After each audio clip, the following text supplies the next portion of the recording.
Garuda Kitchen World exclusive stainless steel సామాన్లు wholesale and retail Aziz Plaza in Hyderabad. నమస్తే, నేను విజయ్.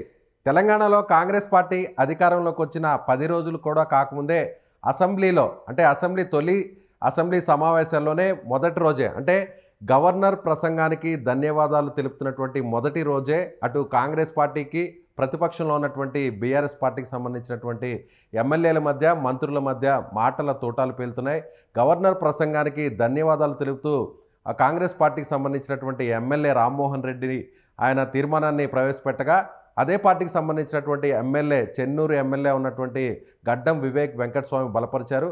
అయితే ఎవరైతే గవర్నర్ చేసినటువంటి ప్రసంగానికి ధన్యవాదాలు తెలిపేటువంటి క్రమంలో బీఆర్ఎస్ పార్టీకి సంబంధించినటువంటి వర్కింగ్ ప్రెసిడెంట్గా ఉన్నటువంటి సిరిసిల్ల ఎమ్మెల్యే కేటీఆర్ మాట్లాడుతూ గవర్నర్ ప్రసంగం అంతా కూడా తప్పుల తడకగా ఉంది, అసత్య ప్రచారాన్ని అందులో పొందుపరిచారు, గత 10 ఏళ్లలో కూడా చీకటి పాలన జరిగిందంటూ కూడా గవర్నర్ ప్రసంగంలో ఉన్నటువంటి పాయింట్ను ఆయన అభ్యంతరం తెలిపారు.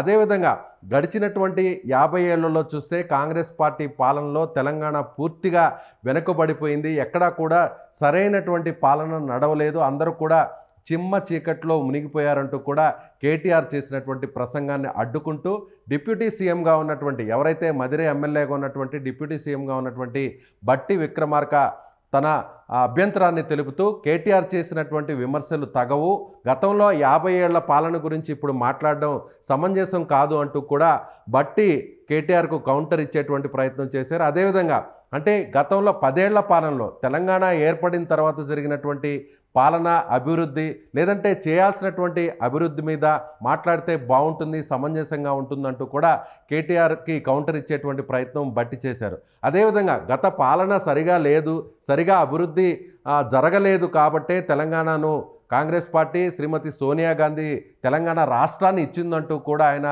సోనియా గాంధీని గతంలో ఉన్నటువంటి కాంగ్రెస్ పార్టీని పొగడ్తలతో ముంచెత్తేటువంటి ప్రయత్నం అయితే బట్టి చేశారు. అయితే దానికి కౌంటర్గా మళ్ళీ కూడా కేటీఆర్ మాట్లాడుతూ పదే గత పాలన గురించి ఎందుకు ప్రస్తావిస్తున్నారంటూ కూడా కేటీఆర్ మాట్లాడేటువంటి ప్రయత్నం చేశారు. ఆ తర్వాత కేటీఆర్ మాట్లాడుతున్నటువంటి తరుణంలోనే సీఎం రేవంత్ రెడ్డి కూడా జోక్యం చేసుకున్నారు. సీఎం రేవంత్ రెడ్డి కూడా గతంలో కాంగ్రెస్ పార్టీయే కేసీఆర్కు పదవులు ఇచ్చింది, గతంలో కాంగ్రెస్ పార్టీ ప్రభుత్వంలో కేసీఆర్ పనిచేశారు అంటూ కూడా రేవంత్ రెడ్డి మాట్లాడారు. ముఖ్యంగా కేటీఆర్ను ఉద్దేశించి ప్రవాస భారతీయులకు ఇక్కడ ఉన్నటువంటి ప్రజాస్వామ్య విలువలు తెలియవు, వారికి ఎన్ని చెప్పినా కూడా అర్థం కావు అంటూ కూడా కేటీఆర్కు కౌంటర్ ఇచ్చేటువంటి ప్రయత్నం సీఎం రేవంత్ రెడ్డి చేశారు. ఆ తర్వాత వెంటనే కేటీఆర్ కూడా జోక్యం చేసుకొని సీఎం రేవంత్ రెడ్డి చేసేటువంటి వ్యాఖ్యలు తగవంటూ కూడా ఆయన మాట్లాడారు. గతంలో పాలమూరు ఆయన సొంత జిల్లాగా ఉన్నటువంటి మహబూబ్ నగర్ జిల్లాలోనే గతంలో వలసలు ఎక్కువగా జరిగాయి, కానీ ఇప్పుడు వలసలన్నీ కూడా ఆగిపోయి పూర్తి స్థాయిలో అభివృద్ధి జరుగుతుంది, ప్రతి ఒక్కరు కూడా మంచినీరు ఇచ్చామంటూ కూడా కేటీఆర్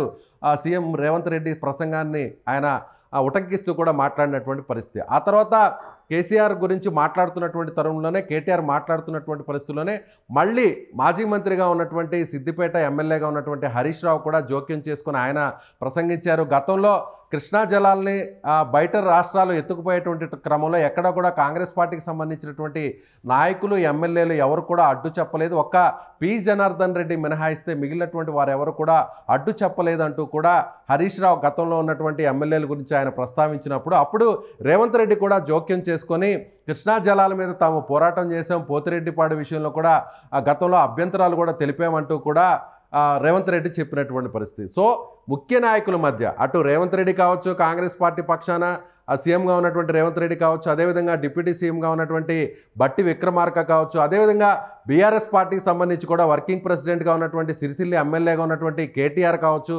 అదేవిధంగా ఎవరైతే సీనియర్ నాయకులుగా పార్టీలో ఉన్నటువంటి మాజీ మంత్రిగా ఉన్నటువంటి సిద్దిపేట ఎమ్మెల్యేగా ఉన్నటువంటి హరీష్ రావు కూడా ఒకవైపు బీఆర్ఎస్ పార్టీ పాలన గురించి వారు సమర్థిస్తూనే గత 10 ఏళ్లలో అభివృద్ధి జరిగింది, దాన్ని తప్పుల తడకగా మార్చి గవర్నర్ ప్రసంగంలో అంశాలను పొందుపరిచారు, ఎక్కడ కూడా కాంగ్రెస్ పార్టీ హయాంలోనే మొత్తం చిమ్మ చీకట్లోనే తెలంగాణ ఉంది, ఎక్కడ అభివృద్ధి జరగలేదు, వలసలే పెరిగాయంటూ కూడా ఈ ఇద్దరు నాయకులు కూడా బీఆర్ఎస్ పార్టీ పాలన గురించి సమర్థిస్తూనే అటు కాంగ్రెస్ పార్టీలో గతంలో జరిగినటువంటి అరాచకాల గురించి కూడా వారు మాట్లాడినటువంటి పరిస్థితి. అదేవిధంగా కాంగ్రెస్ పార్టీకి సంబంధించినటువంటి ముఖ్యమంత్రి రేవంత్ రెడ్డి కావచ్చు, డిప్యూటీ సీఎంగా ఉన్నటువంటి బట్టి విక్రమార్క కావచ్చు, వీరు గత 50 ఏళ్ల పాలన గురించి ఇప్పుడు మాట్లాడడం సమంజసం కాదు, ఎందుకంటే గతంలో కూడా అనేక ప్రాంతాలకు నీరిచ్చాము. అయితే ఆర్డబ్ల్యూఎస్ పథకం పేరిట వేల కోట్లు దోచుకున్నటువంటి బీఆర్ఎస్ పార్టీ ఎక్కడా కూడా పూర్తి స్థాయిలో నీరిచ్చినటువంటి పరిస్థితి లేదంటూ కూడా కౌంటర్ ఇచ్చేటువంటి ప్రయత్నం చేశారు. ముఖ్యంగా అసలు తెలంగాణ ఇచ్చిందే కాంగ్రెస్ పార్టీ అంటూ కూడా రేవంత్ రెడ్డి అదేవిధంగా బట్టి విక్రమార్క కౌంటర్ ఇచ్చేటువంటి ప్రయత్నం చేశారు. ఓవరాల్గా చూస్తే 3 ఏళ్ల పాటు దాదాపు 3 నెలల పాటు ఎక్కడ కూడా విమర్శలు ఉండవు. ఏదైతే కాంగ్రెస్ పార్టీ ప్రభుత్వాన్ని కొత్తగా ఏర్పాటు చేసింది కాబట్టి వేచి చూసేటువంటి ధోరణిలో ఉంటామంటూ కూడా కేటీఆర్ ప్రెస్ మీట్ పెట్టి మరీ చెప్పారు. అదేవిధంగా కేసీఆర్ కూడా తన ఎమ్మెల్యేలతో కూడా ఇదే విధంగా వ్యాఖ్యానించినటువంటి పరిస్థితి. అయితే ఎక్కడా కూడా కేవలం కాంగ్రెస్ పార్టీ అధికారంలోకి వచ్చినటువంటి 10 రోజుల్లోనే తొలి అసెంబ్లీ సమావేశాల్లోనే గవర్నర్ ప్రసంగానికి తీర్మానం తెలిపేటువంటి క్రమంలోనే ఇరు పార్టీల మధ్య మాటల యుద్ధం కొనసాగింది. కాంగ్రెస్ బీఆర్ఎస్ పార్టీలకు సంబంధించినటువంటి కీలక నాయకులు ఒకరిపై మరొకరు విమర్శలు చేసుకుంటూ దాడిని పెంచేటువంటి ప్రయత్నం చేశారు. సో తొలి సమావేశాల్లోనే తెలంగాణలో కాంగ్రెస్ పార్టీ అధికారంలోకి వచ్చినటువంటి తొలి సమావేశంలోనే 4వ రోజే అటు బీఆర్ఎస్ పార్టీకి అలాగే కాంగ్రెస్ పార్టీకి సంబంధించినటువంటి అధికార ప్రతిపక్ష నాయకుల మధ్య మాటల తోటాలు పేలడంతో ఒక్కసారిగా అసెంబ్లీలో వాతావరణం వేడెక్కిందని చెప్పవచ్చు. Thank you so much.